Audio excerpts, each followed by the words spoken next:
Hello lords and ladies, welcome back to Cartoon Hangout, your place for all things cartoon.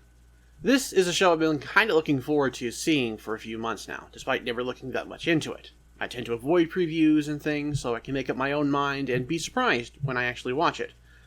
See, I love spooky things, and while this is nowhere near like horror movie level, the Ghost and Molly McGee gives me huge Courage the Cowardly Dog or even Casper vibes. The series is about the titular character Molly moving into a new house that's haunted by the ghost Scratch. The latter has kept the town of Brighton miserable for a while, something that some ghost council keeps track of. This is a part that heavily reminds me of Casper, the movies and cartoon stuff specifically, where there's some big fancy ghost judging how good the others are at scares. It could honestly be a part of the Casper universe without being too jarring, but it's its own thing. Molly proves to be a problem for Scratch, who wants nothing more than to scare her out of his house. She's hyper and optimistic, which in fiction is a perfect counterpart to the grumpy character Scratch. Just from the first episode alone, the two bounce off each other perfectly. It's a fun little dynamic that I think can definitely carry the entire show, with parts of it even reminding me of Grim Adventures of Billy and Mandy and how they owned him as a best friend forever. Of course, there will likely be some criticism of there being yet another hyper-female Disney character in the vein of Mabel from Gravity Falls or Star Butterfly. But as far as this episode goes, I don't think she's too overbearing just yet. It helps to have, to parrot someone else, a character to ground her. That being Scratch, obviously.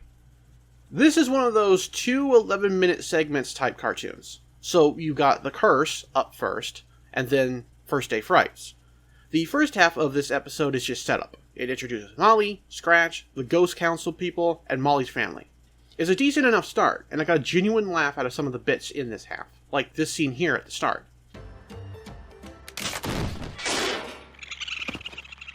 It's random, but funny.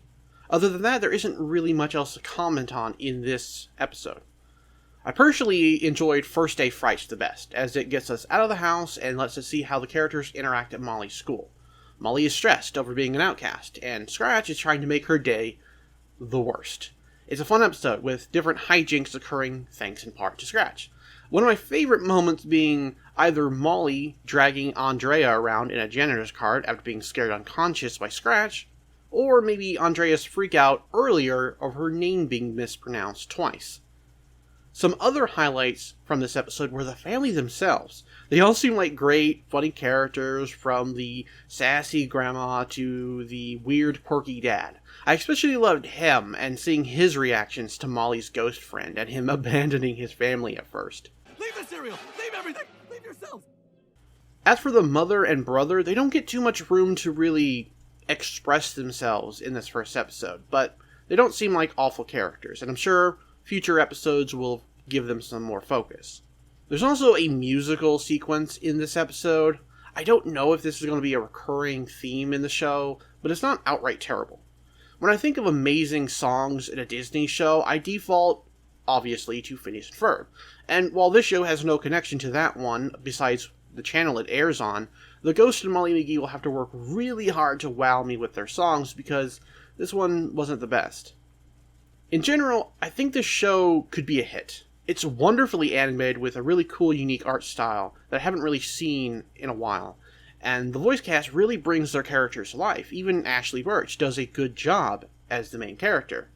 And I recognize the voice actor for Scratch from such shows as Chowder and Co-Monkey, so I'm really excited that he's on the show. It's also a perfect show for the Halloween season, and should get you in the appropriate mood easily enough. And that will be it from me. Let me know what you thought of the episode in the comments below, as well as letting me know if you enjoyed this video. If you did, consider subscribing for more reviews like this. And if you want early access to these videos, you can become a member and get cool perks like early access to videos at least a week ahead of everyone else, or member exclusive videos. Thanks for watching, and take care.